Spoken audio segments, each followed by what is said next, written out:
Good morning. Good morning. How's everybody doing today? Great.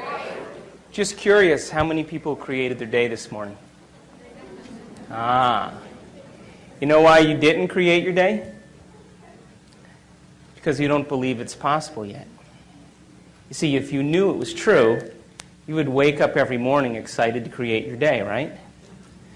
So we have to begin to understand then that we have an understanding of philosophy. The movie was great philosophy. It's what I call dinner conversation. It's got a lot of principles of quantum physics and neuroscience and biology and genetics and receptor site physiology. All of that information is really great. But we have to begin to put the rubber to the road. We have to take this information in some way, apply it to our life, right? Otherwise, it's just good philosophy, and nobody's changed from anything. So today I'd like to spend a little time with you and see if we can make some sense out of the world of quantum physics and your mind. Are you guys interested in that? Yes. Okay. So I was leaving my office a couple months ago, and my staff member handed me this sheet of paper, and she said, "Listen, you have to read this, quick," and I'm on my way to catch a plane, and so I grabbed this piece of paper, and it's this woman who decides to create her day. And she says, "Well, I never considered myself a special person, and so I'm going to create my day, and I'm going to ask for a sign without a doubt that lets me know that I'm special, and I want it to come in a way that surprises me and it leaves no doubt in my mind that I made contact with the field." So she's driving down the road up this 5-mile incline at sunset. And as she's driving up this road, a bald eagle flies in her car, lands on her dashboard, spreads its wings out, makes eye contact with this woman. She pulls off the side of the road, and the eagle flies out the other window. And I said to my office assistant, "You email that woman back and you tell her if she has any doubt now that she's special, we need to talk." Yes? So how come nothing new ever happens in our life? If the quantum law works, and we know that it does, then how come we keep having the same relationships or the same jobs or the same circumstances in our life? How come it's so routine and predictable that it seems that Newtonian physics is the law? Because we haven't mastered this idea called observation. So this one particular researcher says, well, who do I know that, that knows how to pay attention really well? So he gets on the phone, he calls the Dalai Lama, and he says, "Can you send me your 8 best guys? I want to study these guys, and I want to see what happens in their brain when they're focusing on a single-minded thing like compassion or divinity or unconditional love." Now these guys, by the way, had over 40,000 hours of focused meditation. They spent over 40 years practicing. While you were laying on the beach, they were focusing on single-minded thoughts. And then they said, let's take a control group, just a group of people that are just average people, and we'll use the monks, and we'll teach them how to do this thing called focused concentration, what science is now called paying attention. By the way, the average human being loses their attention span 6 to 10 times a minute. How good's our observation? That's why only a few subatomic particles actually pay attention to our mind. So he said, okay, we're going to hook these guys up to these brain scans, particular ones called EEGs. And EEGs measure electromagnetic frequency that the brain emits. And so they took 256 electrodes and they covered their whole entire head. Can you picture these monks, with the things? And then they ran all the feedback into a computer that created a holographic picture of the brain, and they were able to begin to measure brain activity. You guys with me? Yep. So They said to these monks, be your normal self. They took 8 of them, be your normal self. And then they said, okay, now listen, you guys, pay attention to compassion. Just close your eyes and pay attention to compassion. The moment they did that, all of a sudden, the frontal lobe lit up so much that the scientists had never seen that type of activity in that part of the brain. Now then they took the control group and they said, all right, you guys, pay attention to one thing. And of course, what happened? My back hurts. How long is this going to take? I don't really want to do this. Am I doing it right? I wonder what my kid's doing. I got to buy dinner, all that stuff. And guess what happened to their frontal lobe? Meh. Nothing. Nothing. Now, in one particular monk, there's a part of the frontal lobe on the left side, which is really the happy spot in the brain. And this guy's left frontal lobe was so ignited that the scientists said, this guy's got to be the happiest guy in the world. They'd never seen activity like this before. But then the scientists began to think about this, and what they said was, maybe paying attention and concentration and observation is a skill. Just like tennis or golf, and you can improve it if you keep practicing it. Now think about this. The brain is the instrument that we use. It's the machinery for us to process thought. How many people will accept that? And it also has some automatic processes that allow us to function. But for the most part, it's the greatest area in the body where there's the greatest number of neurons clustered together. And where you have the greatest number of neurons clustered together, you have the greatest intelligence. So the brain is the central clearinghouse of intelligence. Mind, by the way, is what the brain does. Mind is the brain in action. It's the brain at work. When we can measure a working brain, we're studying mind. You guys with me? 6 to 10 times? Hello? You guys with me? So mind is when the brain is in action. So when we're using functional brain scans and we're studying how the brain works, we're studying this concept called mind. You understand? Yes. Then here's my question. If the brain is the instrument for intelligence or processing thought, and mind is what the brain does, if you can improve the way your brain works, who's doing the improving? And it's that nasty 13-letter word called consciousness. That's the only solution.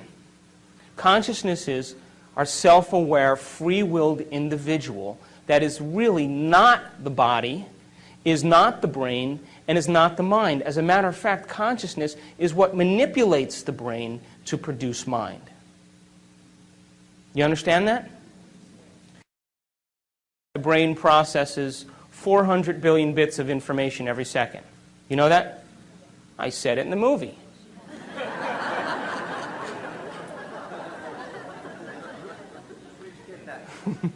But we're only aware of about 2,000 of those 400 billion bits of information.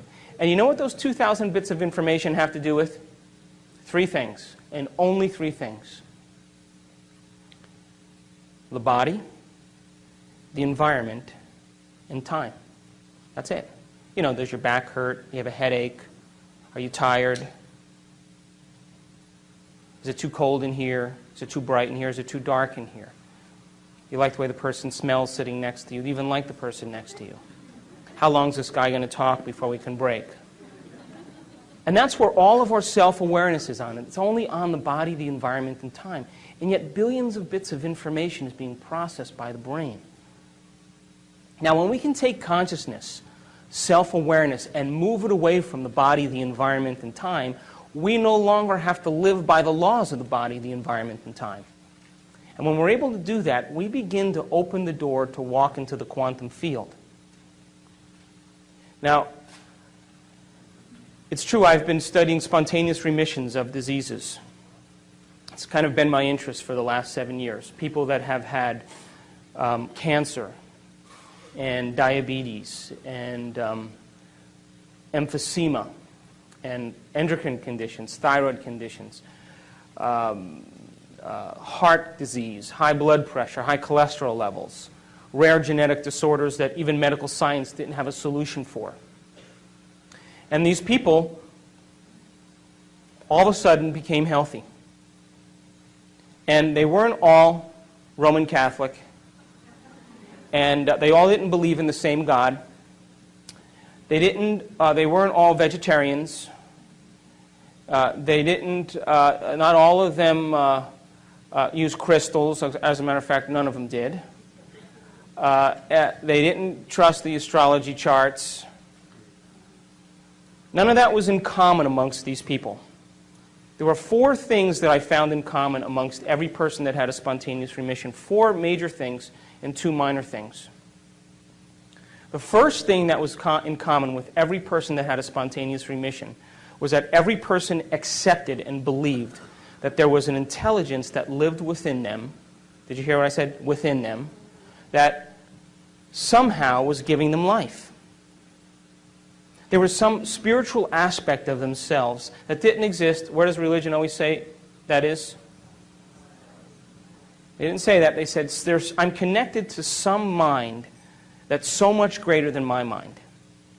I'm connected to a force that's so much greater than me. A will that has so much more will than I have. And loves me more than I even love myself. And they said, if I could just make contact with this intelligence, it would do the healing for me. Does that make sense?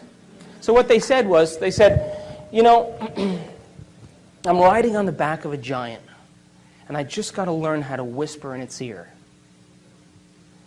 Now, I want to demystify this a little bit, okay? Because when we talk about spirituality or spiritual, laws, everybody all of a sudden has no imagery in their brain to be able to process that, right? It's nebulous. But so let's demystify that.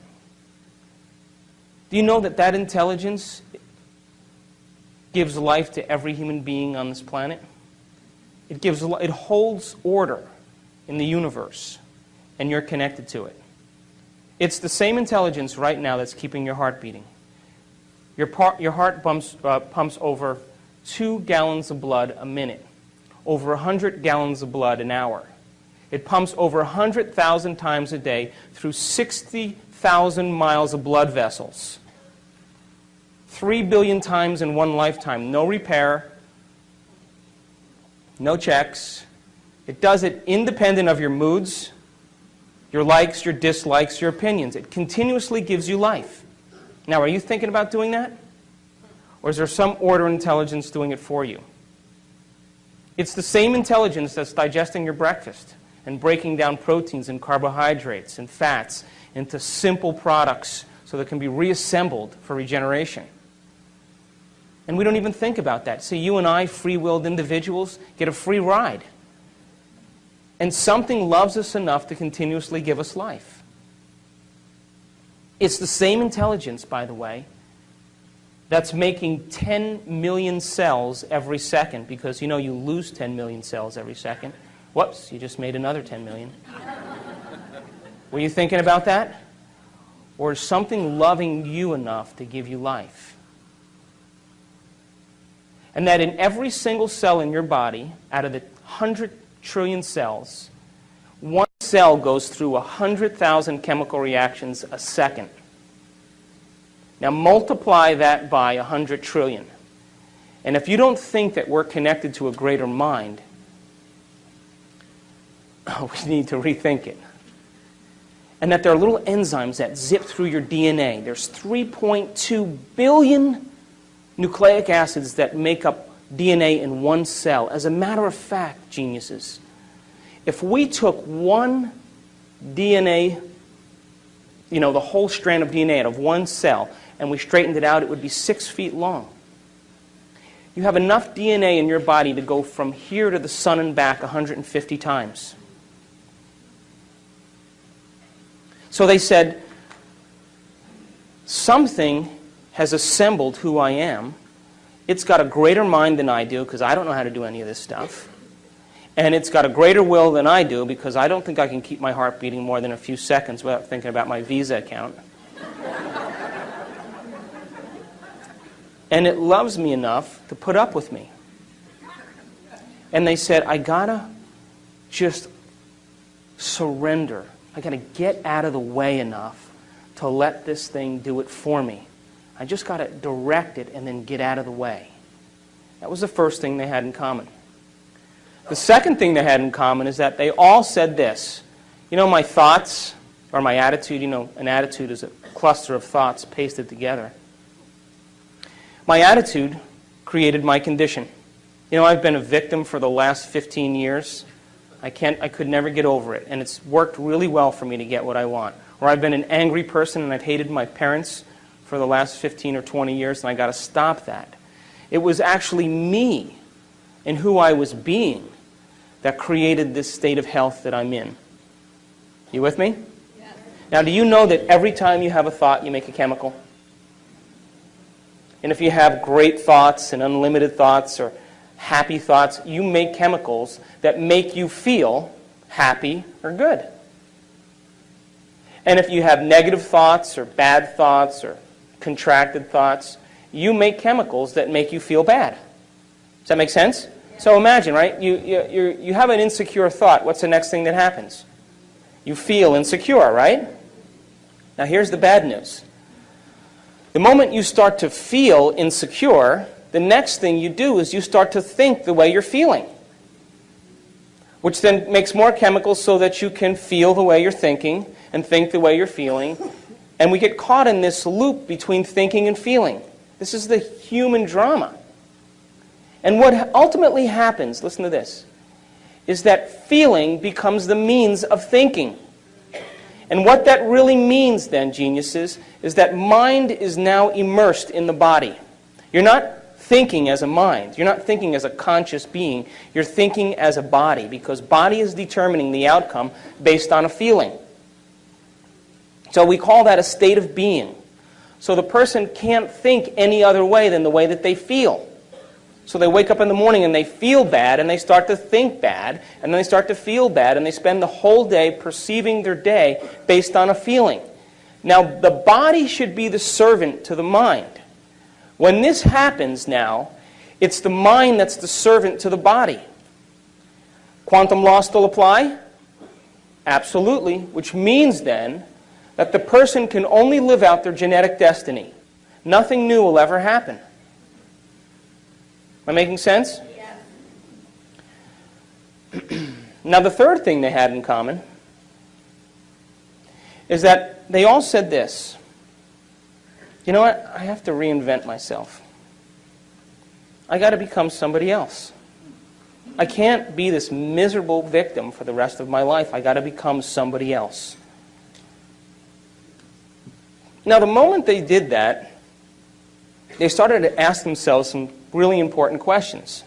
Questions that most people don't have the time to think about.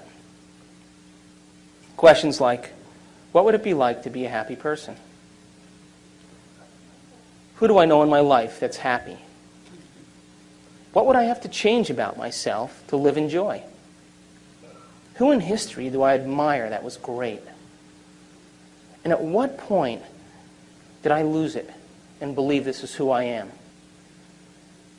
And you know, the moment we ask those important questions, guess what part of the brain turns on? Frontal lobe. You know why? Because when we're running automatic programs that determine who we are, we're using the rest of the neocortex. It's all based on association and memory. When we stop those automatic programs, it's the moment when you ask those important questions, the brain puts the brakes on and has to reassemble a new way of firing to produce an answer to that question different than the way you've always thought. You understand that?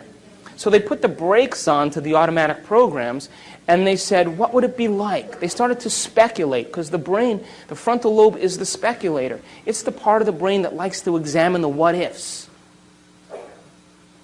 And they started to gather information. They started to read at the same time as contemplate about a future.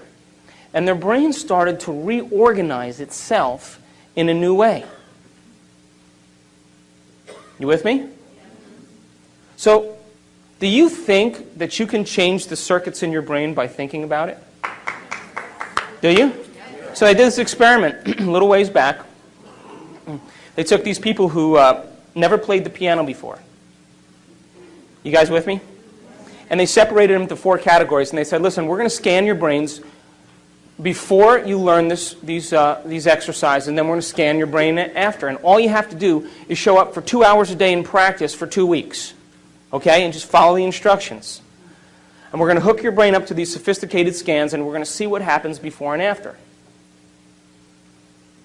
So they got with these people, and they said, okay, first group, here's the scales and here's the chords. They're one-handed exercises. Practice them over and over again. Keep playing them.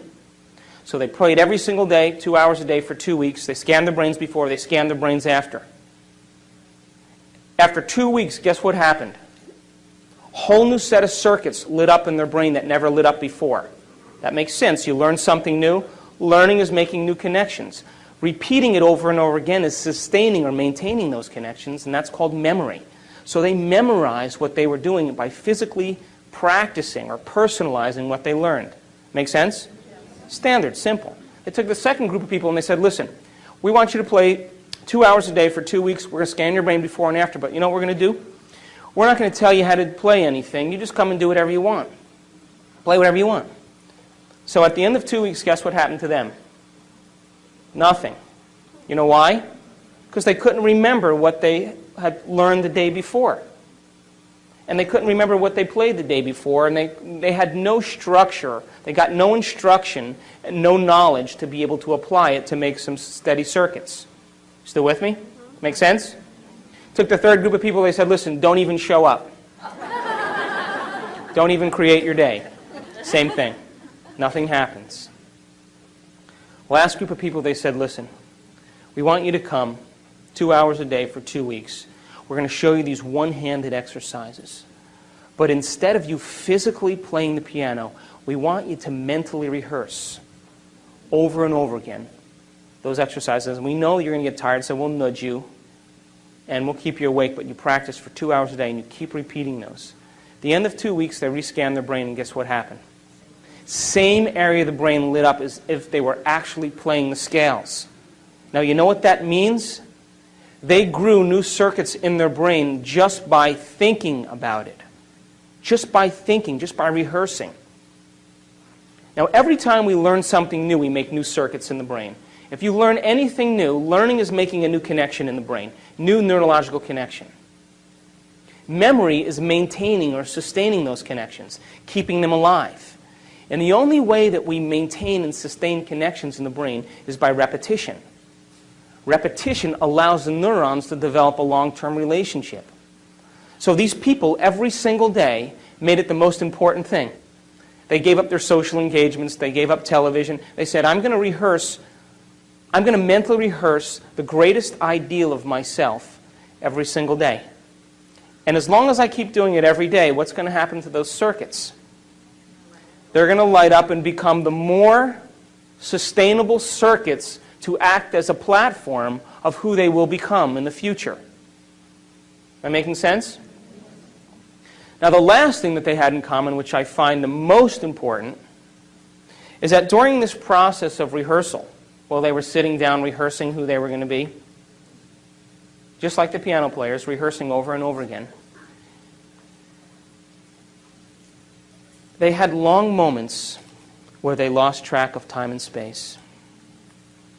In other words, they became so involved with what they were doing that when they opened their eyes or they lifted up their eye masks or when they turned the lights on in the room, it was 2 hours later and it only seemed like 5 minutes. They were so involved with what they were doing that they lost the feedback of the body, they lost the feedback from the environment, and they lost track of time. And the moment that that happens, geniuses, that's the moment we walk through the door to the quantum field. And that is the moment, by the way, according to neuroscience, that we repattern and rewire the brain. And by the way, guess what part of the brain is the most active when we do that? Frontal lobe, because isn't it true that we're making thought more real than anything else in that moment? And because the frontal lobe is the orchestra leader, it has its connections to the rest of the brain. And what it does is it quiets down the association centers, the thinking centers. It quiets down the motor centers. You don't want to move, you get still. It quiets down the emotional centers. And the only thing that's real is the thought. And when we capture that thought in the frontal lobe, when the frontal lobe captures it, as we hold that thought there, what happens is the rest of the neurons in the brain will pattern and make circuits to capture that thought and reflect it as a footprint of whatever we're focusing on. Does that make sense? Because it's as if we're experiencing it. And when we make new circuits in our brain, by the way, do you think that we'll perceive things that maybe already existed but we never really saw? Do you think that's possible? Do you think that the person who lives practicing being a victim every day gets good at it? Turn that on automatically? Yeah. Is it natural and second nature? And how will they perceive their world based on how they're wired? According to the law of a victim. Would you agree? Everything is a reason to suffer. Would you accept that? Simple quantum law, right? So if you made new circuits in your brain, do you think you may process or see things in your reality different because now you're wired to see them? Do you accept that? Yeah. So if I put up a picture of a Monet on the screen up here, and I said to you, isn't that a beautiful picture of what Monet painted? You guys would all say, oh yeah, that's beautiful. And then I took the picture down and I said, did you guys know anything about Monet? Do you know that he spent 44 years of his life teaching himself how to see things differently? And he thought that every person was too busy to stop and pay attention to light. And he loved light. He loved the light first thing in the morning, and he loved the light at sunset, at the twilight hour. And he said that the golden light of the twilight hour and the brightness and the opalescent light in the morning actually colored reality. And that he said, if I can capture this in my paintings and make things bright enough and capture light, maybe people will stop and look and see what they never pay attention to. And then he said, you know, the wisteria and the bridge are one and the same. I can't paint them separate. They're the same to me. And as he got older, he developed cataracts. And the cataracts were so thick that when he looked at the light, it diffused the patterns. So he began to more and more paint exactly what he was seeing. And the doctors urged him to have an operation, to do something to help him. And you know what he said? I worked too hard to see this way. Now, if I took that painting and I put it back up on the screen, would you see it differently? Would you agree that because you learned new knowledge and new information, you made new circuits to perceive what was already there, but you never paid attention to? Yes. Reality is the same way. How about the wine connoisseur? A 1992 Cabernet Sauvignon Silver Oak Alexander Valley. Good bottle of wine. You take that and you give it to the wine connoisseur and he lets it breathe. He knows about tannins. He knows about alcohol content. He knows about oaky flavors. He knows about grapes. He knows about age. He knows about aroma and sweetness. You think his brain is wired to perceive what wine is all about? Did he pay attention through knowledge long enough period of time to wire his brain to perceive subtleties in wine so that he would enjoy every single taste in that wine? You take the person who drinks the screw-off tops, you give him the 92 Cabernet, what happens? I don't taste any difference because he's not wired to. Do you understand? Reality is the same way. The reason that the movie is so great is because now you're paying attention to things that you normally never paid attention to. But do they exist all the time? Yeah. If the brain processes 400 billion bits of information every second, is it possible that we're missing some of reality? Yes. Is it true? Yes. So now, science used to say that the brain was hardwired, meaning that it was, wired so intently from genetics that you're going to be born a certain way, and then you're going to turn out just like your parents. And that's the end of the story. So it's a predetermined life, and get what you can in the process. And now what they're saying is, whoops, we lied. It's not true. You see, the brain is hardwired. There's certain definite areas that are hardwired because the human brain has been around for hundreds and hundreds of thousands of years, whether you want to believe it or not. It's been around for millennia. And this process of learning has developed the brain. Now, when the sperm and the egg come together in utero, right around the 3rd month of life, the cells start to differentiate and we start to make neurons. And they start migrating north up to the skull. And then around the 6th month of life, we start making these connections. A neuron looks like an oak tree. But it's not big like an oak tree. It's tiny and it's flexible like cooked spaghetti, and it's leafless. And it's 3-dimensional. And where neurons connect with other neurons, that's called a memory, something that we've learned. That's information being exchanged. Now, at the 3rd month of life, we make about 8,000 neurons per minute. At the 6th month of life, those neurons start making connections, and we make about 4 million connections a second, all the way through the time we're 2 years old. So the brain becomes this 3-dimensional tapestry of neurological connections. And what's being transferred to the fetus is knowledge, pre-programmed connections, so that you can turn your head towards a sound. And you know what to do when you're sad. And you know what to do in case there's a threat or stress from your environment. So we have certain pre-wired patterns that have been shaped and developed from eons of trial and error. And one brain, human brain, looking next to another human brain looks almost exactly the same. As a matter of fact, if I took 2 brains and unscrewed your head and placed them side by side, you wouldn't really tell who was who, because the same folds and convolutions are similar from brain to brain. That's like your hand. Everybody's got a hand, right? It roughly looks the same. But then those intricate connections and patterns that form, those connections and circuits that form then, become the fingerprints of who we are. And we get specific traits, propensities, and characteristics that are inherent from our parents. And by the way, those are the things that they've learned. Those are the things that they've experienced. Those are the propensities and traits and emotional tendencies. So you may inherit your mother's insecurity and your father's anger. You may have your father's intelligence and your mother's creativity. But they're going to contribute their best. In other words, they're going to give the fetus, they're going to create a new being, and they're going to give to them what they've practiced the most. You understand? Now that's only, by the way, 50% of who we are. No one likes that, but it's true. It's 50%, that's it. The other 50% is up to us to begin to make our own circuits and our own connections. Now there's only 2 ways that we make connections in the brain. Only 2 ways. The first way we make connections in the brain is from knowledge that we gain, information, philosophy. Every time you learn something semantically new, every time you learn a new bit of information, you made a new connection. Did you guys make any connections today? So learning is making those connections. So it would be like if I handed you a book on how to ride a bicycle. And I said, read the whole entire book because I'm going to test you in 2 weeks. Know how to change a flat tire, know how to tighten the spokes, know how to shift gears, know how to brake, learn about this mystical thing called balance. And I'm going to test you in 2 weeks. And you would read that information and study it and repeat it till you did what? Repeated it enough till it was wired.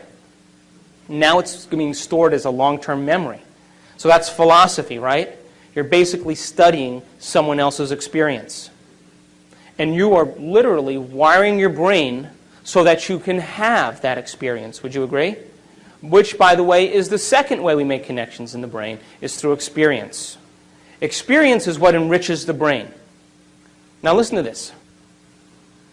Every time we experience something new, when we're experiencing it, all of our 5 senses are immersed in the process. What we're seeing and smelling and tasting and feeling and hearing, all of our 5 senses are picking up information from the environment and sending a rush of data back to the brain.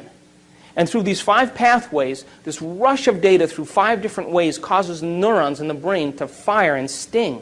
And when they do that, they release these chemicals called neurotransmitters that make us feel a certain way. So the end product of an experience is called an emotion or a feeling. Still with me? So then, if an emotion or a feeling is the end product of an experience, then, if we keep experiencing the same emotions every day, what does that tell us? We're not having any new quantum law apply to that? As a matter of fact, if you keep your mind on those same emotions, by the law of the quantum realm, basically, we're putting our attention on something that we already know from the past. And what do we get? More of the same. So when we live by emotional propensities and emotional addictions, what we're really saying is, my observation is on something that's familiar to me based on the past, and I will keep observing it to keep it intact so that my future looks just like my past. And people who say, well, I don't want to, I'm suffering terribly, but I don't want to leave this relationship because it doesn't feel right. Which really means I'm too addicted to feeling to do anything else. Because the moment we give up the continuity of thinking and feeling, we break the addiction. All of a sudden, all the cells of the body, who are used to getting all those molecules, all of a sudden go like this. What is she doing up there? She's no longer providing the chemistry to make me feel the way I like to feel. So they get together and they say, okay, well, let's send the message back up to the brain. Right? And all the cells send the message back up the brain, and what happens? You start to hear these little voices, right? Go ahead, come on, get angry. Go ahead, come on, feel bad. That's because that's the body telling you that it's used to some chemical state. That's the body determining reality. And when the body determines reality, what it's saying is that we are living based on some past addiction. So emotions and feelings are the end product of an experience. And when we experience something, the feeling that we have from that experience helps us to remember the experience better. Would you agree? Absolutely. Do you know where you were on 9/11? Do you know? You know why you know that? Because you remember the feeling, right? So the feeling helps you remember the experience better. So if feelings and emotions are the end product of an experience, and the person is experiencing the same feeling every day, what does that tell you? They're defining themselves from some past experience. Are there new experiences, geniuses, to have in the quantum field that have new emotions? Could you create a new experience that's going to produce a new sensory feedback to the brain that's going to have a new emotion? And that new emotion then will help you to remember that experience better? And so can you picture in the quantum field future experiences that you would like to have that have nothing to do with survival? Yes. Nothing to do with pain? Nothing to do with sexuality, nothing to do with success and power and control, but all those virtues that we secretly hope for, those are the end products of being able to experience something different than survival. But you see, we're so wired for survival that the human being thinks that what's happening out there is more real than what's happening in here. Do you know that it takes 17 years, according to the latest research, 17 years for a new piece of information to be implemented into the current system? So we're living by past paradigms. The reason you're here, by the way, is because you believe in something else. Is that true? Yes. And let me warn you, please, do not wait for science to give you permission to do the supernatural. Let's go out and do it and then have science come and study us. Because if we do that, don't we make science the next religion? And then we have to live by their convention and their conformity? Why not go out and try it out, apply the knowledge, so to have a new experience? And then, if you're able to do that experience over and over again, have science come and say, how do you do that? And you say, come and study my brain. I'll show you how it's done. Does that make sense? Yes. So experience then is the end product of when we apply knowledge. In other words, when you get on that bike and ride that bicycle now, wouldn't you agree that when you drive and you hit the curb and you fall and you skin your knee, are you gaining information from your experience? Yes. That your senses are processing it. And then you get back on the bike and you start to pedal and then you get a flat tire. You have to get off the bike and you start changing the tire and you scratch your knuckle on the spoke. Are you getting more information? Help you understand what it is to ride a bicycle? Then you get back on the bike and you start to pedal up the hill. And oh my God, your legs are burning. Are you still learning from the experience of how to ride a bicycle? You're remembering that. Then you get to the top of the hill, and all of a sudden you go down the hill and all the pain goes away and the wind is blowing in your face and your hair standing up and tears are running off the sides of your face. Is your senses processing more information? Are you recording that about the experience of how to ride a bicycle? And you start pedaling so fast that the chain falls off. So you got to get off and change the chain. And as you're changing the chain, you put the chain back on and then you wipe your nose and get your grease under your mouth. And then you smell that smell. Are you still learning? Are you associating now from the experience of what it is to ride a bicycle? So the richness of life is experience. So knowledge and information is for the mind and the brain. And experience is for the body. And knowledge is the precursor to the experience. In other words, we're only limited by our knowledge. And when we can take knowledge and personalize it, we set ourselves up for a new experience. As a matter of fact, the whole reason to be alive is to learn something new, modify our behavior to produce a new outcome. That's called evolution. Now, what makes us so unique, geniuses, as human beings, is that when other species are subjected to harsh environmental conditions, right, they have to continuously expose themselves to it over and over again until they start to modify their behavior. Thank you. And as they start to modify their behavior, after several generations, they may be able to change their genetics and produce a way to acclimate or change as a result of that environmental stimuli. What's that called? Evolution, right? But that may take thousands of years. Human being doesn't have to do that. Human being, because of the size of the frontal lobe, can change in a year, can modify themselves in a week, can become a different person in a day. We can evolve ourselves and become somebody else and not have to go through the long continuum of trial and error. But you see, the brain only exists in two real states, according to me. At my present state of ignorance. Two real states. We have survival and we have creation. And creation falls under the category of learning and experiencing. And survival falls under the category of responding to the environment so much that it then becomes, listen to this, it then becomes the environment that is creating our reality. Did you hear me? Because as the environment pushes the circuits in the brain and we respond to those environmental stimuli, the body becomes prepared for the threat or the stress, which then causes the brain to think a certain way, which then creates the same reality in the future. So we're these human beings with these big brains, but we're living in the rudimentary part of the nervous system that's based on survival. And by the way, 90% of the time that we're awake and aware, we're living in survival. You know, responding to the environment, allowing the environment to determine our internal state. And the confusion we have as human beings, you see, the present moment right now is created from the thoughts of where? Right? So then the thoughts of now are creating what? So most people, though, they say, I'm going to sit down and create my day. I'm going to sit down and create wealth. And they sit down for 10 minutes.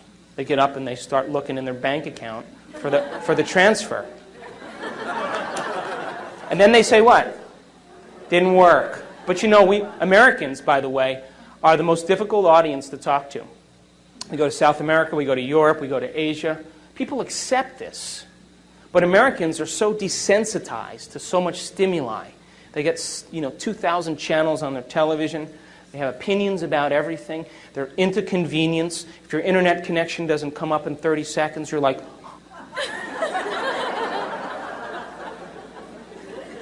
And so if we don't get what we focus on in our arrogance, we all of a sudden say it didn't work. Well, the quantum field works. It's us that don't work.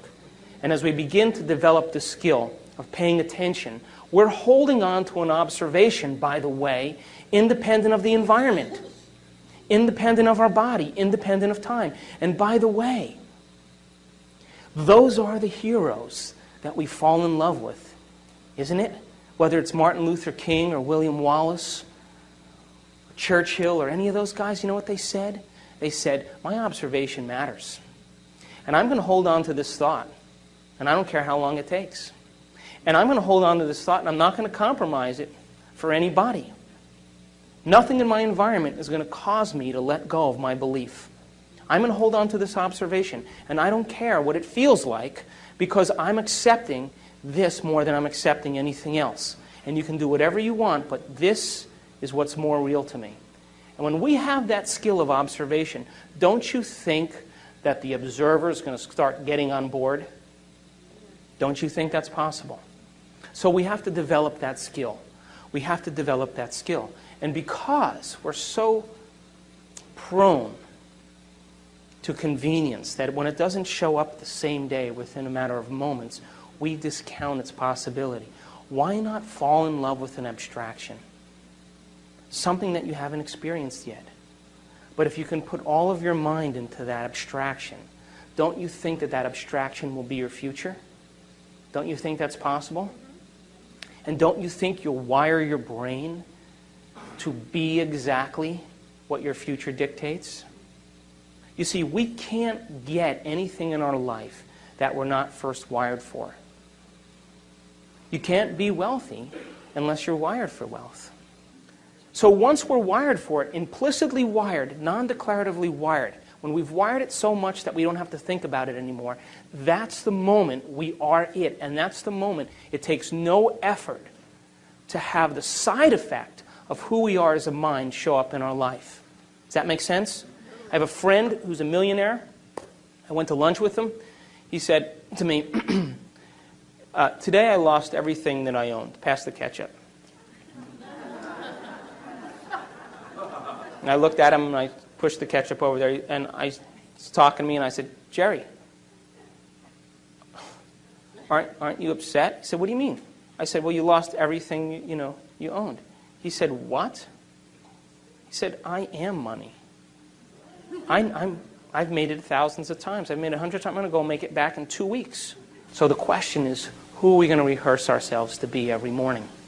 Can you rehearse in the morning your greatest ideal and activate those circuits? And as you rehearse those ideals for yourself and activate those circuits, won't they be the platform of who you become?